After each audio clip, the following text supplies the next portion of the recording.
My name is Olivia Colman. I am 24 years old and I live in the United States. The fork was halfway to my mouth when my grandfather stopped eating. He set his knife down. The sound clicked against the china plate loud in the silent dining room. He looked at me over his reading glasses.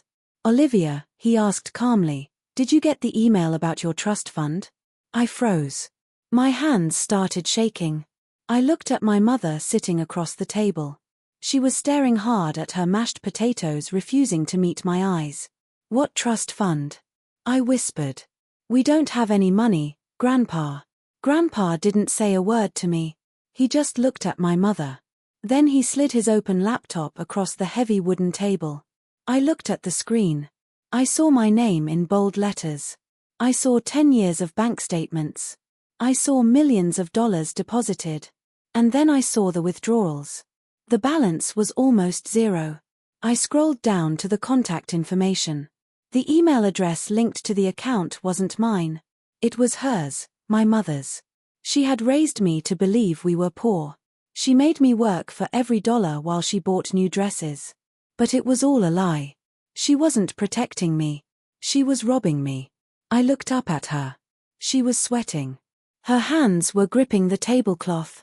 That is when I realized this wasn't just a family dinner. It was a trap and she had just walked right into it. But before I tell you how everything flipped, like and subscribe, drop a comment. Where are you watching from? My name is Olivia Colman. I am 24 years old. To understand why that dinner was so shocking, you have to understand how I grew up. You have to understand the lies. For as long as I can remember, my mother told me we were poor. She didn't just say it once or twice. It was the background noise of my entire life. It was the reason for everything. We can't afford that, Olivia. Do you think money grows on trees?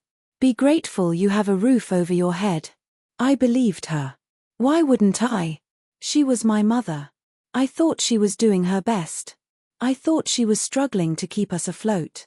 I remember being 7 years old. It was winter. My coat was too small. The sleeves stopped above my wrists and the zipper was broken. I had to use a safety pin to keep it closed. The wind cut right through the gaps. I asked her if I could get a new coat, a cheap one, just something that fit. She looked at me with tired, sad eyes. She sighed, a long, heavy sound that made me feel guilty for even asking.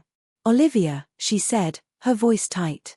I am scraping pennies together just to buy groceries. Do you want to eat this week or do you want a coat? I felt terrible. I told her I wanted to eat. I wore that broken coat for 2 more winters. I learned to tuck my hands into my armpits to keep them warm. I learned not to ask for things, but looking back now, I see the cracks in the story. I see the things a 7-year-old misses. While I was shivering in that coat, my mother was always warm. She had a beautiful wool coat. It was long and beige with big buttons. She wore leather gloves. She smelled like expensive perfume. When I asked her about her nice things, she had an answer ready. I have to look professional for work, Olivia. If I don't look good, I don't get clients. If I don't get clients, we don't eat. It's an investment. It made sense to me then. I thought she was sacrificing for us. I thought she was brave. But the investments never stopped. By the time I was 14, the difference between our lives was impossible to ignore. I started working. I got a job at a local diner washing dishes. It was hard work. My hands were always red and chapped from the hot water and the soap. I came home smelling like old grease. I made minimum wage. I brought every check home and put it on the kitchen counter. Here, Mom, I would say, for the bills. She would take the money. She wouldn't say thank you. She would just nod and put it in her purse. Good girl, she'd say. Every little bit helps. God knows we need it. But the next day she would come home with shopping bags, not groceries, department store bags. One afternoon, I came home early from school. I walked into the kitchen and saw a box on the table. It was a pair of boots, beautiful tall leather boots. The price tag was still on the bottom, $300. I stared at the price. That was 2 weeks of my pay at the diner. My mother walked in. She saw me looking at the boots. She didn't look ashamed. She didn't try to hide them. "Mom," I said, "those cost $300. I thought we couldn't pay the electric bill." She snatched the boots off the table. Her face went cold. "I needed new shoes for a meeting," she snapped. "And don't you dare question how I spend money. I am the adult here. I am the one keeping this family alive. You have no idea how hard it is." "But Mom," I said, my voice shaking, "I'm wearing sneakers with holes in the soles. It rains and my socks get wet." She laughed. It wasn't a happy laugh. It was a sharp, cruel sound. "Life isn't fair, Olivia," she said. "Deal with it. Stop looking for handouts and work harder if you want nice things." That was her favorite phrase, "Life isn't fair." She used it like a weapon. When I wanted to go on the school trip, "Life isn't fair." When I needed braces for my crooked teeth, "Life isn't fair." When I wanted to go to a college that wasn't the local community college, "Life isn't fair." She told me my grandfather, her father, was the same way. She told me he was a cold, hard man who didn't care about us. "He has millions," she told me, "but he won't give us a dime. He thinks we should suffer. He hates us, Olivia. He hates me and he hates you." So, I stayed away from him. When we visited him for holidays, I was quiet. I was scared of him. I thought he looked down on me because of my cheap clothes. I thought he was judging me. My mother made sure of that. She was the gatekeeper. Every phone call went through her. Every letter went to her. She built a wall between me and the rest of the world. Inside that wall, we were poor, struggling victims. Inside that wall, she was the hero trying to save us, and I was the burden. I spent my teenage years feeling heavy. I felt like I owed her everything. I felt guilty for existing. I worked double shifts. I ate ramen noodles while she ordered sushi. I wore thrift store clothes while she went to the salon every week. I never questioned it. I thought this was just how life was. I didn't know that the struggle was a play. I didn't know that I was the only one not in on the joke. I was starving for the truth, and she was feeding me lies. And the biggest lie of all was about to unravel. The truth didn't come out all at once. It started with something small, a piece of paper. It was 3 months before the dinner. It was my 24th birthday. I usually didn't get much for my birthday. My mother would usually get me a small cake from the grocery store and a card, something generic. She would say, "I wish I could do more, but money is tight." I was used to it. I didn't expect anything. But that day, I went to the mailbox. Usually, my mother got the mail. She was obsessive about it. She always checked it before I got home from work. But she was sick that day. She was upstairs in bed with a migraine. So, I opened the mailbox. There was a pile of bills, and in the middle of the pile, there was a thick, cream-colored envelope. It looked expensive. The handwriting on the front was elegant and shaky. "To Olivia." I recognized the handwriting. It was my grandfather's. I stood on the porch and stared at it. My mother had always told me Grandpa didn't care about birthdays. She said he was too busy counting his money to think about me. I opened the envelope. Inside was a card. It had a picture of a sailboat on the front. I opened the card. A check fell out. I picked it up. It was for $100. That wasn't a lot of money for a man as rich as him, but it was more than he had ever given me. Or so I thought. I read the message inside the card. "Dear Olivia, happy 24th birthday. I hope you are doing well. I am very proud of the woman you have become. You are so responsible. I know it isn't easy managing everything, but I am glad to see you are being so smart with the fund. You haven't touched the principal amount in years. That shows great maturity. Love, Grandpa." I read the sentence again. "I am glad to see you are so smart with the fund." I frowned. I stood there on the porch, the wind blowing my hair, and read it a third time. The fund. What fund? My stomach did a little flip. Maybe he was confused. Grandpa was getting older. Maybe he thought I had a savings account. But the word principal stuck in my head. That was a specific word. It meant an investment. It meant a trust fund. I went inside the house. I walked quietly so I wouldn't wake my mother. I went to the kitchen and sat down. I looked at the check. I looked at the card. You haven't touched the principal amount in years. Something felt wrong. A cold feeling started in the back of my neck. I pulled out my phone.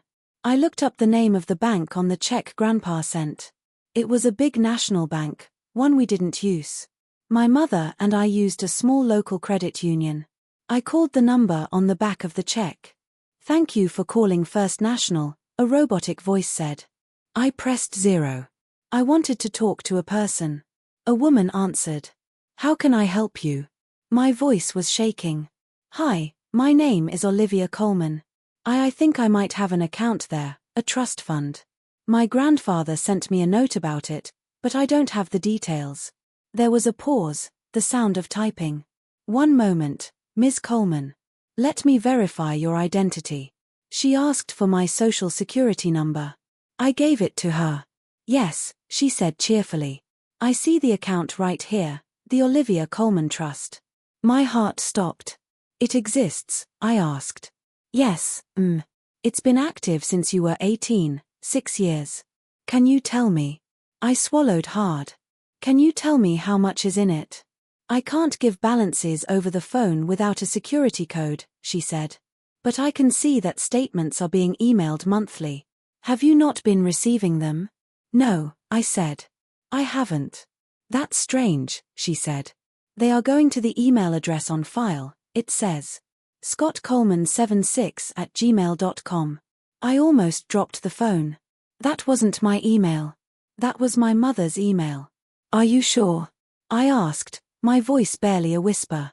"Yes, That's the primary contact and the secondary contact is a phone number ending in 4490.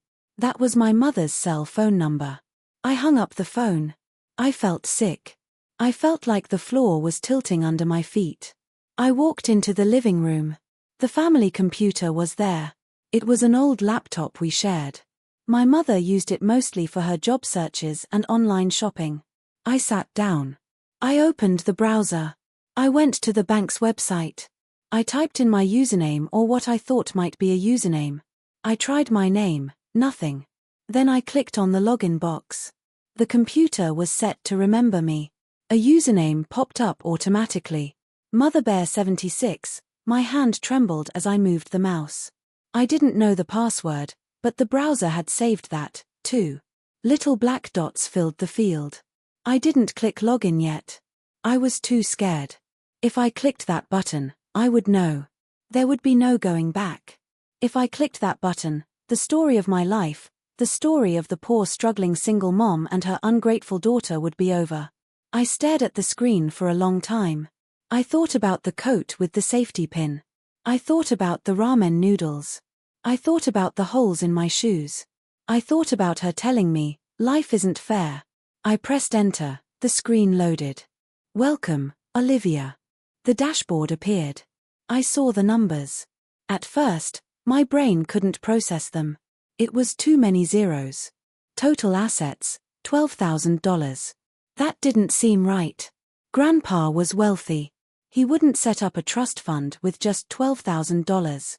He had mentioned a principal amount. I clicked on transaction history. The list filled the screen. Red numbers, withdrawal after withdrawal. I scrolled back. I went back 1 month. $2,500 withdrawal cash, $400. Nordstrom, $1,200. Delta Airlines. I stared at the airline charge. My mother had gone to visit her sister in Florida last month.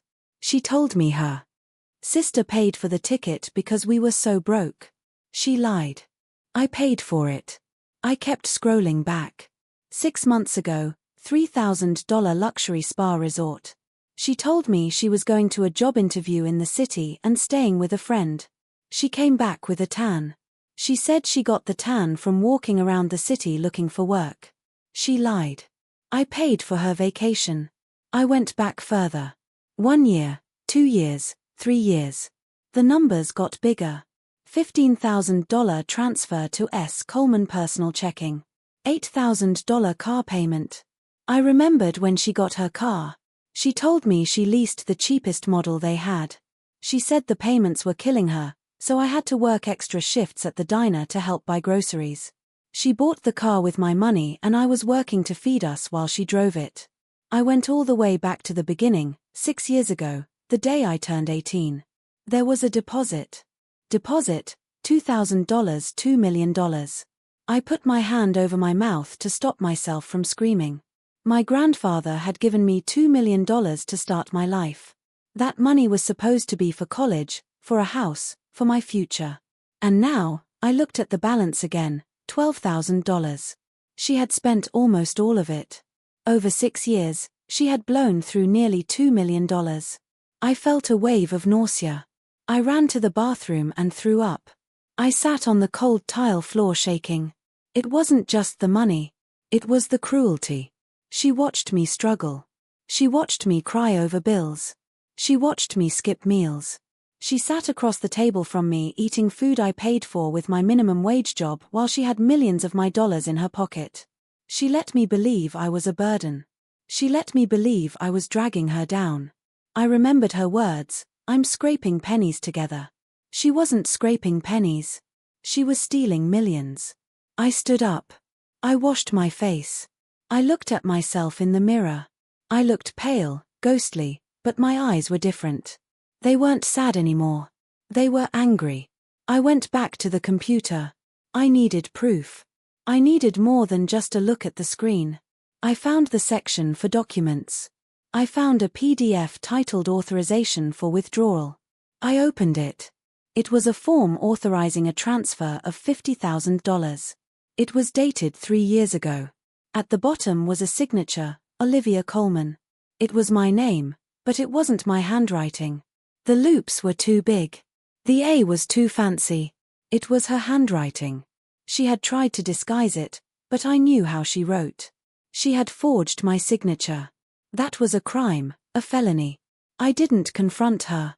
Not yet. If I screamed at her now, she would lie. She would make up a story. She would say it was a mistake or that she was holding it for me or that I was crazy. She would manipulate me like she always did. I needed to be smarter than her. I needed to be cold. I downloaded every statement, every transfer log, every forged document. I saved them to a USB drive I had in my backpack. Then I emailed them to a new secret email address I made right then and there. I cleared the browser history. I wiped the cache. I made the computer look exactly like it did before. I heard footsteps upstairs. The floorboards creaked. She was waking up. I closed the laptop and sat on the couch. I picked up a book. I pretended to read. My mother walked down the stairs. She was wearing a silk robe. Another thing she probably bought with my money. "Hi, honey," she said, rubbing her temples. "My head is killing me. Did you get the mail?" My heart hammered against my ribs. "Just bills," I said. My voice sounded flat. "Nothing important." "Okay," she said. She walked into the kitchen to make tea. I watched her back. I watched the woman who had raised me. The woman I loved. The woman who had stolen my life. I didn't say a word. I just started planning. I knew I couldn't do this alone. I needed the one person she was most afraid of. I needed Grandpa. But I had to be careful. If she found out I was talking to him, she would shut it down. She would find a way to block me. I waited until she went out for her yoga class. Probably another lie. I called Grandpa. I didn't have his number in my phone because Mom never gave it to me. I had to find it on an old holiday card she had thrown in the trash a year ago. I had saved it just in case. My hands were sweating as I dialed. "Hello." His voice was deep and gruff. "Grandpa," I said. "It's Olivia." There was a long silence. He wasn't used to me calling. "Olivia," he said. He sounded surprised. "Is everything all right?" "No," I said. "I need to talk to you, but you can't tell Mom." "Why not?" "Because it's about the trust fund," I said. "And the email you sent me." The line went quiet again. This time the silence felt heavy. "I see," he said finally. His tone changed. It wasn't confused anymore. It was sharp. What do you know? I know she changed the email. I said. I know she's the one getting the statements. And Grandpa, the money is gone. I heard him take a sharp breath. How much? Almost all of it. He didn't yell. He didn't explode. He got very, very quiet. That was scarier than yelling. Meet me, he said, tomorrow at my office. Come alone. I skipped work the next day. I took a bus to the city. I walked into his office building. It was a huge glass tower. I felt small in my worn-out sneakers and my old coat. Grandpa was waiting for me. When he saw me, he didn't look at my clothes. He looked at my face. He looked at the dark circles under my eyes. I showed him the USB drive. We sat with his accountant and went through the files I had stolen. The accountant's face went pale. This is extensive, the accountant said. She's been siphoning it off systematically for 6 years. Forgery, wire fraud, identity theft. Grandpa sat back in his leather chair. He looked old suddenly. He looked tired. I thought she was helping you, he whispered. She told me you were bad with money. She told me you were reckless. She said she needed access to help you manage it. She told me you hated us, I said. She told me you wouldn't give us a dime. Grandpa closed his eyes. A single tear leaked out. He wiped it away quickly. I never hated you, Olivia. I was trying to protect you. I thought giving the money to you directly would overwhelm you, so I trusted her. He looked at me. His eyes were hard like steel. I am going to fix this, he said. I don't want her to know yet, I said. I want her to admit it. I want her to say it to my face. Grandpa nodded. A plan formed in his eyes. Dinner, he said. Sunday night, I'll invite both of you. I'll tell her it's a celebration. A celebration for what? I asked. For the family, he said grimly.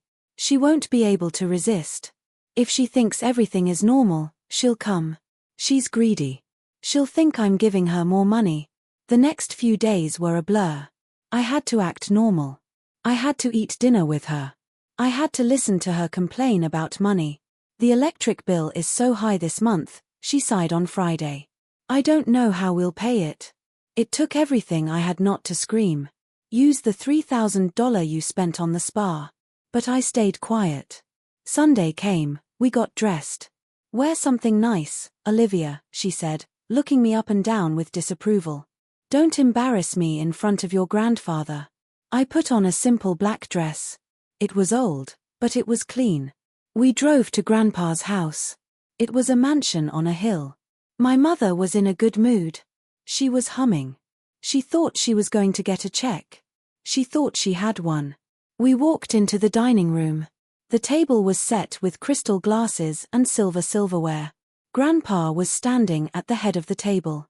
He smiled when we walked in, but the smile didn't reach his eyes. Welcome, he said. Please sit. I sat on one side. My mother sat on the other. Where is the staff? My mother asked, looking around. Usually the maid takes our coats. I gave the staff the night off, Grandpa said. I wanted this to be private. My mother smiled. Oh, how nice. Just family? Yes, Grandpa said. Just family. But I knew the truth. The kitchen door was slightly ajar. I could see a shadow moving behind it. It wasn't a chef. It was a man in a suit. And next to him, a man in a uniform. A lawyer. And a detective. My mother poured herself a glass of wine. She took a sip, looking relaxed and happy. She had no idea that the walls were closing in. So, Dad, she said sweetly, what's the occasion? Grandpa looked at her. Then he looked at me. He picked up his knife and fork. Let's eat first, he said. We have a lot to discuss. I picked up my fork. My hand was shaking, but I forced myself to be steady. The trap was set. And she was sitting right in the middle of it. The room was so quiet I could hear the grandfather clock ticking in the hallway. Tick. Tock. Tick. Tock. It sounded like a countdown. My mother was halfway through her salad. She was eating quickly, nervously, though she to look calm. She kept glancing at Grandpa, waiting for him to speak. She was waiting for the good news. She was waiting for a check. Grandpa cleared his throat. He reached down beside his chair and picked up his leather briefcase. He set it on the table. My mother's eyes lit up. She smiled. She thought the money was in there. "Is that for us, Dad?" she asked. Her voice was high and eager. "In a way," Grandpa said. He opened the briefcase, but he didn't pull out a checkbook. He pulled out a laptop. It was a sleek silver computer. He opened it and turned the screen so it faced all of us. My mother frowned. "What's this? Are you showing us a video?" "I'm showing you a history," Grandpa said. His voice was flat. "A history of the Olivia Colman Trust." My mother dropped her fork. It clattered onto her plate. A piece of lettuce fell onto the white tablecloth. "The trust," she said. She tried to laugh, but it came out as a choke. "Dad, why are we talking about that? That's boring financial stuff. Olivia doesn't understand that kind of thing." She looked at me. Her eyes were warning me. "Stay quiet," they said. "Don't say a word." "Actually," Grandpa said, cutting her off, "I think Olivia understands it perfectly. We had a long talk yesterday." My mother froze. She slowly turned her head to look at me. Her face went pale. The color drained out of her cheeks like water down a drain. You talked," she whispered. "We did," I said. My voice was steady. I was surprised by how calm I sounded. Inside, I was shaking, but outside, I was like a stone. "We looked at the bank statements, Mom. Those statements are complicated," she stammered. She looked back at Grandpa. "She's confused, Dad. You know how she is. She gets numbers mixed up." Grandpa didn't answer. He just tapped a key on the laptop. A document filled the screen. It was projected large and clear. Security log, email change request date. June 12, 2018 old email. olivia.colman@email.com new email s.colman76@gmail.com IP address match to residential home. "This is the day Olivia turned 18, Grandpa said. He read the words off the screen slowly. "The day she legally gained control of the money. And on that exact day at 8 a.m. the email address for all notifications was changed. It was changed to yours, Sarah." My mother shook her head. That must be a glitch, a computer error. I was just helping her set it up. She asked me to. "No, I didn't," I said. "You did," she snapped at me. Her voice got louder. "You said you didn't want the stress. You said, 'Mom, you handle it.' Don't you remember?" "I never knew the money existed," I said. "You told me we were broke. You told me I couldn't go to the college I wanted because we couldn't afford it." "We couldn't," she yelled. "The trust isn't liquid cash, it's investments." Grandpa tapped the key again. The screen changed. Transaction log withdrawal $45,000 method wire transfer destination Mercedes-Benz dealership. "Is a car an investment?" Grandpa asked. "Because I see here that a brand new E-Class was purchased 3 years ago. Olivia takes the bus. She walks to work in the rain. So who is driving the Mercedes?" My mother's mouth opened and closed. She looked like a fish out of water. I needed reliable transportation," she said, "to get to work. To support her." "You don't have a job, Sarah," Grandpa said. "You haven't had a job in 10 years. That hit her like a slap. She flinched. "I consult," she screamed. "I do freelance work." "No," Grandpa said. "You live off your daughter's stolen money." He tapped the key again, and again, and again. $6,000 Ritz-Carlton Hotel, $2,500 Saks Fifth Avenue, $12,000 cash withdrawal, $800 fine dining. The list went on and on. It was a scroll of greed. I sat there and watched the numbers go by. I remembered where I was during those dates. When she spent $6,000 at the Ritz-Carlton, I was sick with the flu. I didn't go to the doctor because she said the coperie was too expensive. I lay in bed for 3 days shivering, drinking tap water. She was ordering room service. When she spent $2,500 at Saks, I was taping my work shoes together with duct tape because the sole had fallen off. Every line on that screen was a betrayal. Every dollar was a lie. "Stop it," my mother screamed. She stood up. Her chair scraped loudly against the floor. "Turn it off. This is private. You can't do this to me." She reached across the table.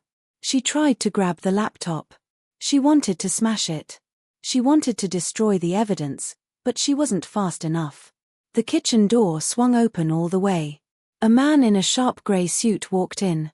He was holding a thick folder of papers. "Sit down, Ms. Coleman," the man said. His voice was deep and authoritative. My mother stopped. She looked at the man. "Who are you?" "My name is Mr. Henderson," he said. "I am your father's attorney and I am currently representing Olivia Coleman." He walked to the table and placed the folder in front of her. "These are copies of the forged documents," he said. "Renewal forms, withdrawal slips, tax documents, all signed with Olivia Coleman. But we have already had a handwriting expert analyze them. They are a 100% match to your handwriting." My mother slumped back into her chair.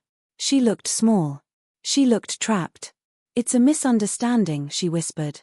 "I was going to pay it back. It was a loan. Just a family loan. A loan requires permission." Mr. Henderson said. "This is theft." "Dad," she pleaded, looking at Grandpa. Tears started to stream down her face. They weren't real tears. I knew her real tears. These were crocodile tears. "Dad, please. I'm your daughter. Are you really going to let a stranger talk to me like this over money?" "It's just money." "It's not just money," Grandpa said. His voice broke. "It's Olivia's life. You stole her future. You let her live in poverty while you lived like a queen. You watched her suffer. I loved her," my mother sobbed. "I did it for us. I wanted us to have a good life." "No," I said. Everyone looked at me. "You wanted you to have a good life," I said. "I was just the bank account." My mother's face twisted. The sadness vanished. It was replaced by pure ugly rage. She looked at me with hatred. "You ungrateful little brat," she hissed. "After everything I sacrificed, I gave birth to you. I raised you alone. You owe me that money. You owe me everything." There it was, the truth. She didn't think she stole it. She thought she deserved it. "She doesn't owe you a penny," Mr. Henderson said. He looked toward the hallway. He nodded. "And neither does the state." Heavy footsteps echoed on the hardwood floor. My mother turned around.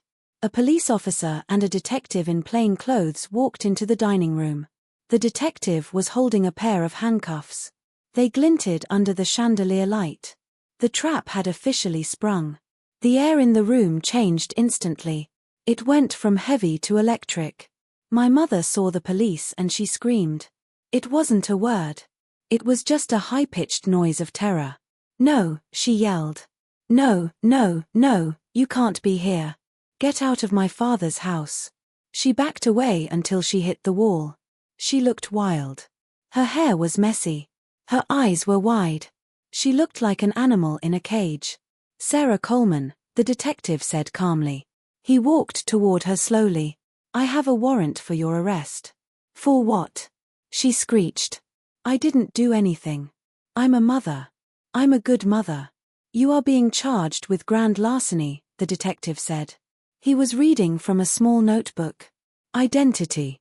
Theft, forgery in the first degree, and wire fraud." "Lies," she shouted. She pointed a shaking finger at me. "She's lying. My daughter is a liar. She's mentally unstable. She gave me that money. Tell them, Olivia. Tell them you gave it to me." She lunged toward me. She grabbed my arm. Her fingernails dug into my skin. It hurt. "Tell them," she screamed in my face. Her breath smelled like wine and fear. "Tell them I took care of you. Tell them to leave." I looked at her hands on my arm. For my whole life, those hands had controlled me. They had pushed me. They had held me back. They had taken everything from me, but they didn't feel strong anymore. They felt desperate. I pulled my arm away. I stood up. I was taller than her in my heels. I looked down at her. "I didn't give you anything," I said clearly. "You stole it." You stole my trust fund. You stole my childhood. And you stole my trust.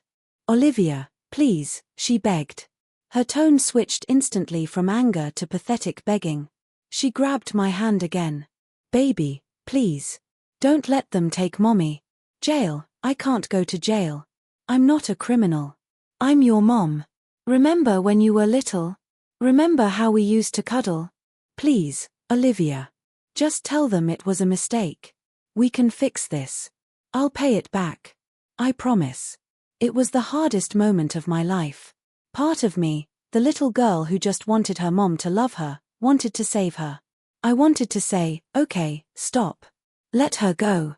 But then I remembered the coat with the safety pin. I remembered the hunger pains in my stomach. I remembered her laughing when I asked for help. You can't pay it back, I said. The money is gone. And even if you could, you can't buy back the last 10 years. I looked at the detective. Do it, I said. The detective stepped forward. He took my mother's arms and pulled them behind her back. Click. Click. The sound of the handcuffs locking was the loudest sound I had ever heard. You have the right to remain silent, the detective began. My mother lost it. She started thrashing. She kicked the table leg. The water glasses wobbled. Dad, she screamed at Grandpa. Help me. Don't let them take me. I'm your little girl. Grandpa was sitting in his chair. He had turned his chair away so he didn't have to watch. His shoulders were shaking. He was crying. You stopped being my little girl a long time ago, Grandpa said softly, when you decided to victimize my granddaughter. I hate you, she screamed. I hate all of you. You're all selfish. I did everything. I deserve that money. It was mine. The detective and the officer grabbed the elbows. They marched her toward the door. She dug her heels into the expensive rug. She dragged her feet. She was making a scene just like a toddler having a tantrum. But this wasn't a tantrum. This was the end of her life as she knew it. Olivia, she howled as they dragged her through the hallway. Olivia, don't do this. I'm your mother. You're killing me. You're killing your own mother. Her voice echoed off the walls. It was raw and shrill. I stood still. I didn't follow them to the door. I didn't want to see her get into the police car. I just listened. I heard the front door open. I heard the cool night air rush in. I heard the door slam shut. And then silence. The screaming stopped. The house was quiet again. My mother was gone. I looked down at my arm where she had grabbed me. There were 4 red crescent moon shapes where her nails had dug in. They were stinging. I touched them gently. They would bruise, but they would heal. Unlike the damage she had done to my heart. That would take a lot longer. But the fear was gone. For the first time in 24 years, I wasn't afraid of what she would say or do. She couldn't hurt me anymore. She couldn't lie to me anymore. She was in the back of a police car and I was standing in a mansion. The balance of power had finally shifted. For a long time, nobody moved. Grandpa was still turned away. Mr. Henderson, the lawyer, was gathering the papers back into the folder. He did it quietly, respecting the heavy mood in the room. I sat back down. My legs felt weak. The adrenaline was leaving my body and now I just felt exhausted. I felt like I had run a marathon. Is she gone? Grandpa asked. His voice was cracked and old. She's gone, sir. Mr. Henderson said. Grandpa turned his chair back around. He looked 10 years older than he had at the start of dinner. His face was grey. His eyes were red. He looked at me. I am so sorry, Olivia, he said. It's not your fault, Grandpa. I said. It is, he said firmly. I should have checked. I should have visited. I let her keep you away from me. I believed her lies because it was easier than fighting her. I abandoned you to her. He reached across the table and took my hand. His hand was warm and rough. I promise you, he said. Never again. You will never be alone again and you will never be poor again. He nodded to Mr. Henderson. The lawyer pulled out a new stack of documents. These weren't evidence. These were legal contracts. Olivia, Mr. Henderson said. With your mother's arrest and the proof of fraud, We have triggered a clause in the original trust agreement. She is immediately removed as trustee. She has no access, no rights, and no claim to any family assets. He slid a heavy document toward me. This transfers full unsupervised control of the remaining assets to you. It also transfers the deed to this house eventually, but for now your grandfather wants to make a direct transfer. A direct transfer? I asked. The money she stole. Grandpa said. I can't get it back from her. She spent it. It's gone. He took a deep breath. But I am replacing it. Every penny plus interest. He slid a check across the table. I looked at it. Pay to the order of Olivia Colman, amount $2,500,000. I stared at the number. $2.5 million. It didn't feel real. It looked like a piece of paper with ink on it. You don't have to do that, I said. That's your money. It's your birthright, he said. And it's my penance. Take it, please. I picked up the pen. My hand was shaking again, but not from fear this time. It was from shock. I signed my name, Olivia Colman. It was my real signature, not a forgery, not a fake. It was me. Mr. Henderson stamped the document. Thump. It is done, he said. You are now the sole owner of the Colman Trust. You have full access to your accounts. You have full legal protection. I sat back. I thought about the diner. I thought about the grease on my apron. I thought about the manager yelling at me for being 2 minutes late. I didn't have to go back there. I didn't have to wash another dish. I didn't have to tape my shoes. I could buy a coat that fit. I could buy a house. I could go to college. I could study art or history or whatever I wanted. I looked around the room. The luxury that had always felt forbidden to me, the crystal, the wood, the space, it wasn't forbidden anymore. I belonged here, but it wasn't the money that made me feel different. It was the truth. My mother had spent my whole life making me feel small so she could feel big. She had made me feel worthless so she could feel rich. But the truth was out now. The play was over. The lights were on. I wasn't the victim anymore. I was the survivor. Grandpa stood up. Let's get out of this room, he said. I can't eat in here tonight. Let's go to the kitchen. Let's have some ice cream. Do you still like strawberry ice cream? I smiled, a real smile. I hadn't had strawberry ice cream since I was 5 years old before my mother stopped buying unnecessary treats. I love strawberry ice cream, I said. We walked out of the dining room together. We left the papers on the table. We left the empty chair where my mother had sat today. We walked into the bright, warm kitchen. Grandpa got 2 bowls. I got the spoons. For the first time in my life, I didn't feel like a guest in my own family. I felt like I was home, but I knew the story wasn't completely over. My mother was in a cell, but she wouldn't stay quiet forever. And I had to decide how I was going to move forward. Was I going to be bitter? Was I going to be angry? Or was I going to be happy? As I ate that ice cream, cold and sweet, I realized that being happy was the best revenge of all. But first, I had one last thing to do. I had to tell the world. I had to make sure everyone knew that the Poor Single Mother Act was a lie. I had to reclaim my name. After the police cars drove away and the ice cream was finished, the adrenaline finally left my body. I felt heavy.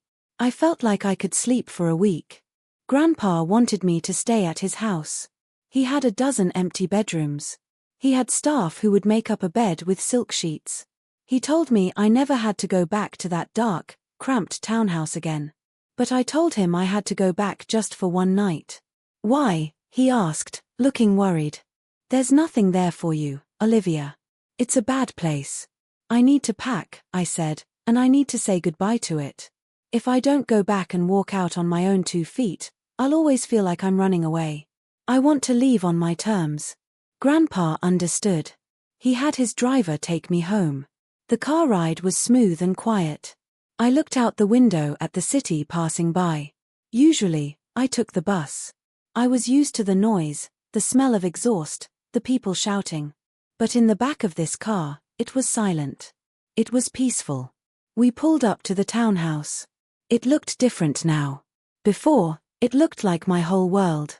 It looked like a fortress where my mother made the rules and I followed them.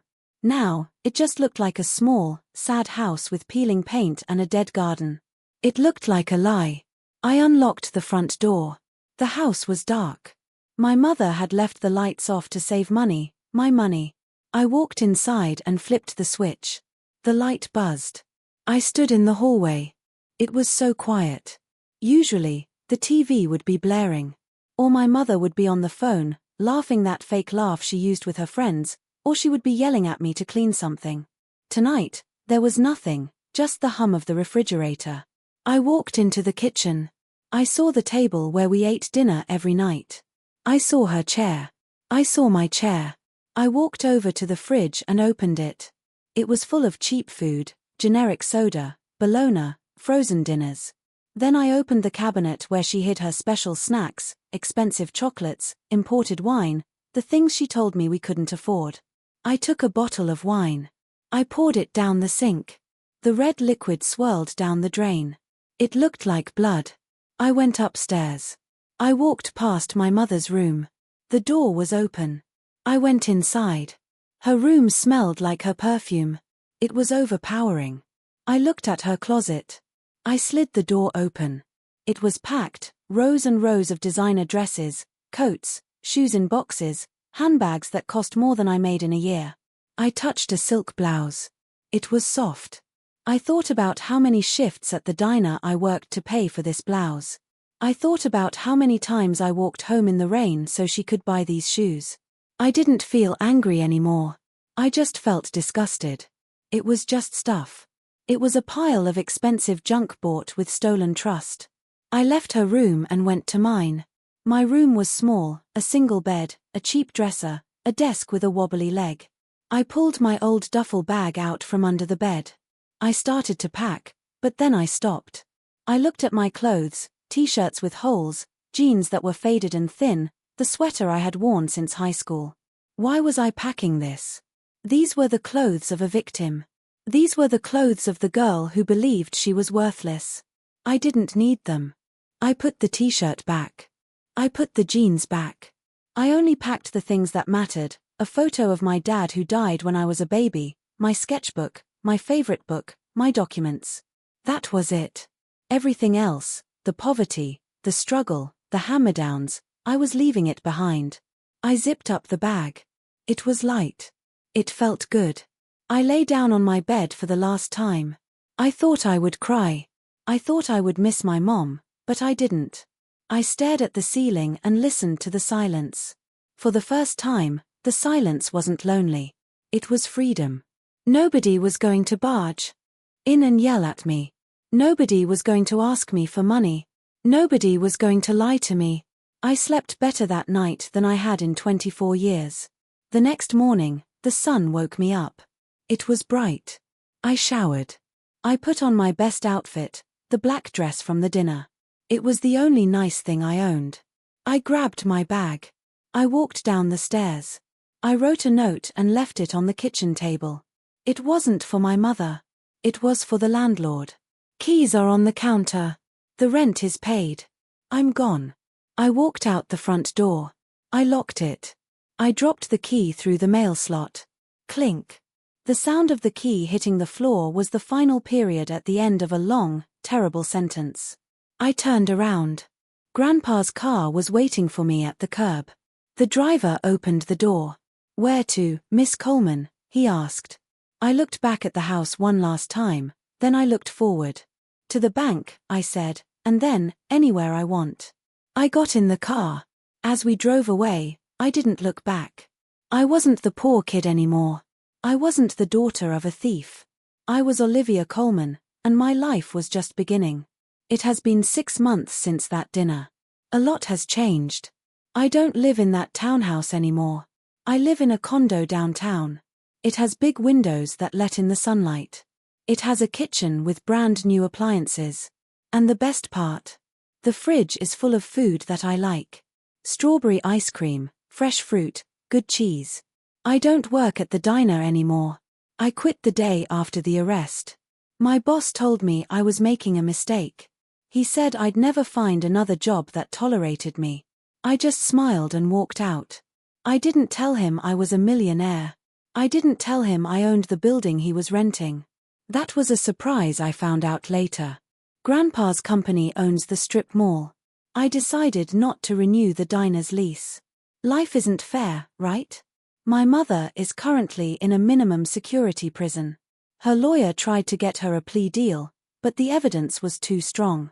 The judge didn't like that she stole from her own child. She writes me letters. At first, I read them. They were full of guilt trips. How can you let your mother rot in here? I did everything for you. You're ungrateful. Then the tone changed. She started begging. I need money for the commissary. I need a better lawyer. Please, Olivia. I don't read them anymore.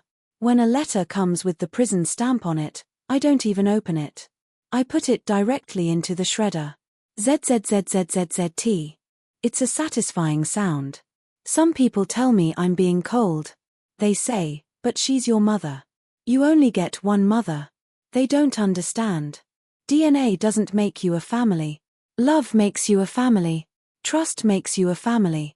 My mother broke that trust every single day for 10 years. She looked me in the eye and watched me suffer while she lived in luxury. That isn't love. That is predation. I have spent the last 6 months fixing the damage she did. I fixed my teeth. I got contacts.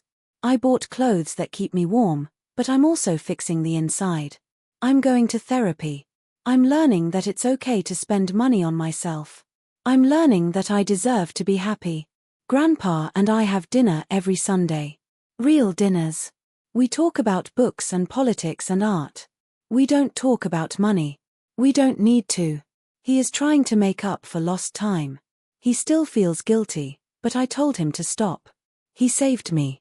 That's what matters. I wanted to share this story with you because I know I am not the only one. I know there are people out there right now who feel like they are crazy. People who have family members who lie and manipulate and steal. My mother always used to tell me, life isn't fair. She used it to shut me up. She used it to make me accept her abuse. But now I realize she was right. Life isn't fair. It wasn't fair that she did that to me. It wasn't fair that I lost my childhood. But here is the thing about life not being fair. It works both ways. It wasn't fair to her that her quiet, obedient daughter suddenly woke up. It wasn't fair to her that the trap she set for me snapped back on her own hand. It wasn't fair that she ended up with nothing and I ended up with everything. My mother taught me that life is a game. She just didn't realize that I was learning the rules. So, if you are reading this and you feel like something is wrong in your family, listen to that feeling. If you feel like you are being used, check the facts. If you feel like you are being lied to, find the truth. Don't stay quiet to keep the peace. I stayed quiet for years and it almost cost me my future. Silence is what they want. Silence is how they survive. But truth is the best revenge. Narrator looks directly at the camera. My name is Olivia. I was a victim. Now I'm the one writing the checks. If you have ever had a family member who valued money more than they valued you, I want you to leave a comment below. Share your story. Let's bring the truth into the light. And make sure you subscribe because my mother gets out on parole in 5 years and I have a feeling the story isn't completely over yet. But next time, I'll be ready.